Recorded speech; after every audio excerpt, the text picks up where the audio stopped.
आपने ये जो कपड़े पहने हैं, इसका मूल्य कौन निर्धारण करता है? ये जो मोबाइल है, इसका मूल्य कौन निर्धारण करता है? जो उसे बनाता है वही करता है ना। तो जब किसान गन्ना बनाता है, जब अनाज उगाता है, तो उसकी कीमत कौन निर्धारण करना चाहिए? किसान को, लेकिन नहीं करना चाहिए। इसलिए ये कानून कहता है कि आपके जो प्रोडक्ट होगा, आपकी जो फसल होगी, उसका मूल्य निर्धारण करने का जो काम होगा वो लाला करेगा। वो नहीं लेगा आपका 50 रुपए भी, वो कहेगा ये फीका गन्ना है, इसको नहीं मैं लूंगा। वो कह नहीं सकता ऐसा। स्वामीनाथन की एक रिपोर्ट कहती है कि धान को, 1 क्विंटल धान को उगाने में 3600 रुपया खर्च होता है किसान का, तो उसको कितना मिलना चाहिए? 1 क्विंटल धान को उगाने के लिए 3600 रुपया खर्च होता है। आप देख लीजिए, पहले पौध बोते हैं बीज को, फिर पौध उखाड़ते हैं, फिर उसको लगाते हैं, फिर उसमें खाद डालते हैं, कितनी बार निराई करते हैं। मैं भी किसान का बेटा हूं। 3600 रुपया 1 क्विंटल धान में, चावल बनाने में आपका खर्च होता है। और आपका कितना रेट है अभी? धान का क्या रेट है जी? 1500-1600 रुपया। मतलब आपका आधा मूल्य मिल रहा है। और स्वामीनाथन की रिपोर्ट क्या कहती है? किसान को जितना उसका खर्च होता है 1.5 गुना मिलना चाहिए। अरे कम से कम थोड़ा तो दो, बचत तो होनी चाहिए ना। तभी तो किसान खेती में अपना मुंह रगड़ेगा, तभी तो अपने खून पसीने को बहाएगा, नहीं तो क्यों उसमें करेगा वो? ये मूल्य उसको नहीं मिल रहा है। और ऊपर से सरकार कह रही है कि पूरी जमीनों को प्राइवेट हाथों में सौंपा जाएगा।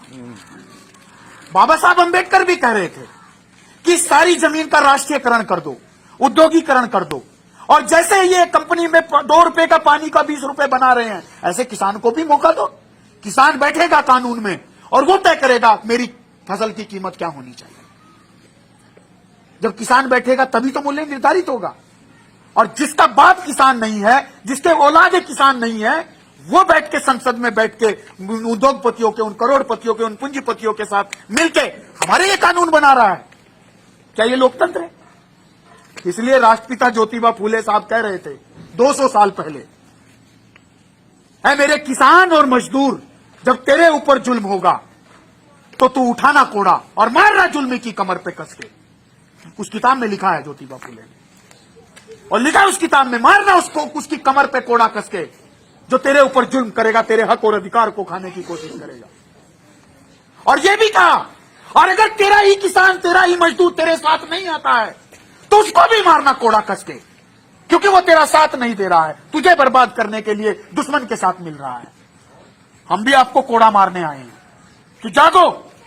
और अगर आज नहीं जागोगे तो जो बच्चा आज खिचड़ी खा के मर रहा है, वो कल इससे भी बदहाली में जाएगा।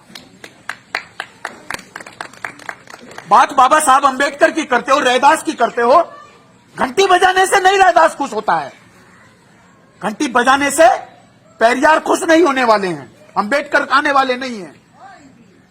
36 करोड़ देवी देवता, अल्लाह, ईश्वर, गॉड, कोई आने वाला नहीं है। उन्होंने सोचो क्या कहा था। डॉक्टर अंबेडकर कह रहे थे, जाओ अपनी दीवारों पे लिखो, हम इस देश के हुक्मरान बनेंगे। गडरिया जात में पैदा होने वाला पेरियार इस देश के मूल निवासियों को सत्ता में लाना चाहते थे, इस देश की कुर्सी पे अधिकारी, डीएम बनाना चाहते थे। माता अहिल्याबाई होलकर भी गडरिया जात में पैदा होके, हमारे मूल निवासी समाज में पैदा होके इस देश से छुआछूत को खत्म करना चाहती थी। सबके लिए उन्होंने अस्पताल बनाए, सबके लिए उन्होंने विश्रामालय बनाए।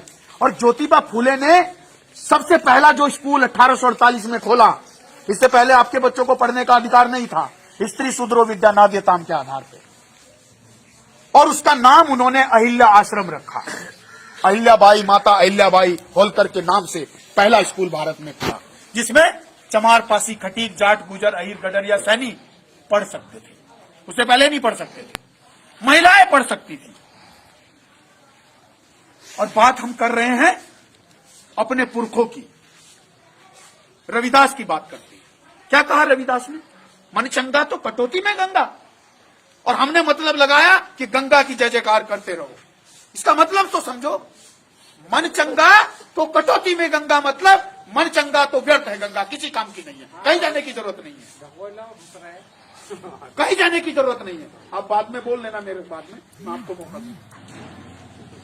अरे उन्होंने सोचो क्या कहा था, ऐसो चाहूं राज में मिले सबन को अन, छोट बड़ो सब सम बसे रविदास रहे प्रसन्न। है मेरे समाज के लोगों, रविदास कह रहे हैं, है मेरे समाज के लोगों, मैं ऐसा राज चाहता हूं जिस राज्य में कोई भूखा ना हो, छोटे बड़े अमीर गरीब सारे बराबर बसते हैं, सबके पास रोजगार हो। ऐसो चाहूं राज में मिले सबन को अन्न, सबको अन्न मिलना चाहिए, सबके पास रोजगार हो, सबके पास नौकरी हो, छोटे बड़े सब बराबर बसे। ऐसा नहीं होना चाहिए कोई गांव में शहर में घुसे और गली में घुसते ही पता लग जाए ये चमार का मकान है, ये भंगी का मकान है, ये गडरिये का मकान है, ये जाट का मकान है और ये बामन का मकान है।